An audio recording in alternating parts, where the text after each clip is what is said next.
Hello everyone, good morning. Meron ako ipapakita sa inyo na parsley plant. Ayan, parsley plant po yan. Masarap po yan sa food garnishing. Ginagamit as food garnishing sa mga restaurant. Masarap po siya gawing parsley tea.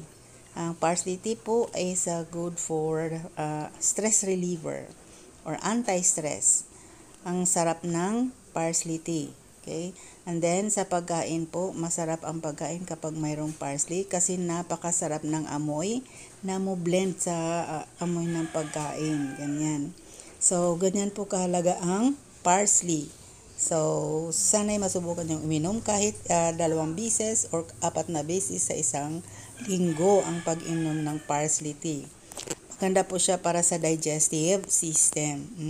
So, that is all and bye-bye!